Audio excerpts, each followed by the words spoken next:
I first saw the farm, it was condemned, and what really caught my eye, which at the time I didn't realize, but eventually I figured out that it was destructive, was there was ivy all over the house. And it was just so cool looking.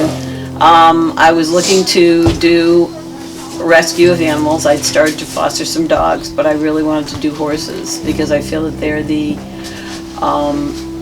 in people's backyards, they're hidden.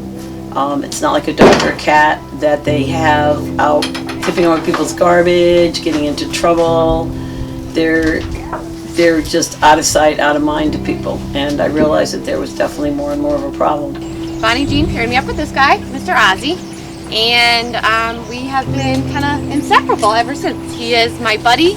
I come see him 3 days a week. I take care of him like he's mine. Clean his stall, buy him cookies, which are his favorite. He has been here a lot of times. He was adopted out once and then came back. He is a retired show horse. So we do have like his papers. He's a registered Arabian. But so because of his age and because he had been out and then came back, he is considered a permanent resident. So he will stay here. This is Oliver. I found out about him through Bonnie Jean. The family that had him couldn't keep him because they were moving and they were going to be having a house that had steps to go up and down, so they couldn't keep him. And I always wanted to. I love pigs, but I have horses, and I grew up on a farm. So I said, you know what? I'm going to try this because I'm at home now, and I have the time. This is Radar, probably in his 30s. He came out of a real bad situation. He was about knee deep in manure and in a little tiny pen.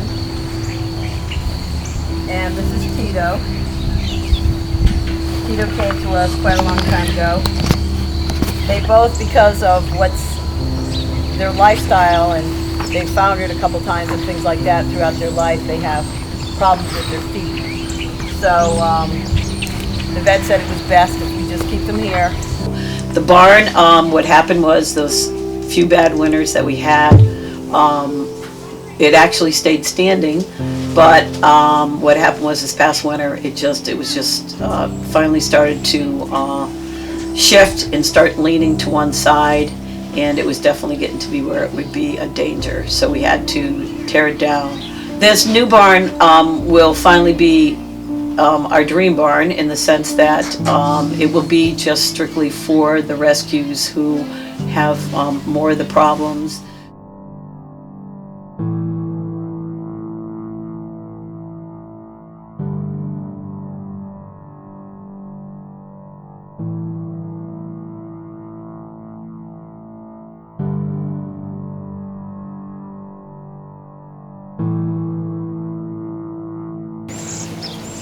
I mean, this place is like, it's almost like a sacred place. Like, it's where I can come and like not have to think about anything else. And oh my god, I'm crying on camera. I just absolutely love it. And she introduced me to him, and he is like my best friend. I love him so much. I would do anything for him. And I can never thank her enough for doing that. It averages anywhere from 100 to 125 animals at a time. It's gotten more difficult since 2008 because of the economy going in the toilet. We kind of lost about a third of our donations. So we're trying to cut back, but then we ran into a problem this winter where we lost a barn.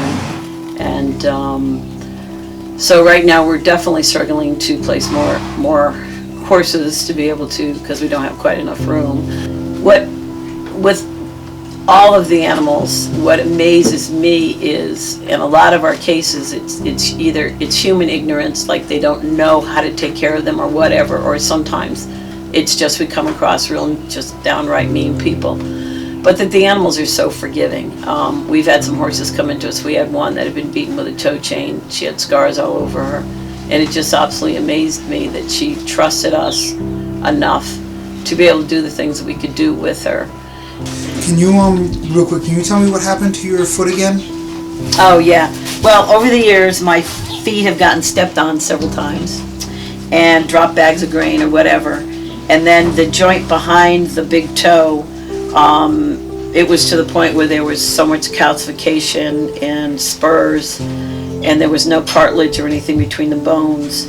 So they were supposed to operate on my left one first because that was worse, but my right one got stepped on just before I was supposed to go in for the left one to have surgery, and the calcification broke off inside the foot. The surgeon was kind of funny. He said he cut it open and a piece of calcification popped out.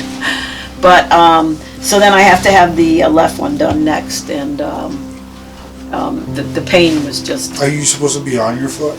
Well, no. I'm really supposed to be off of it, but it's just not who I am, and I just can't stand not to be out here doing all of this and being a part of it.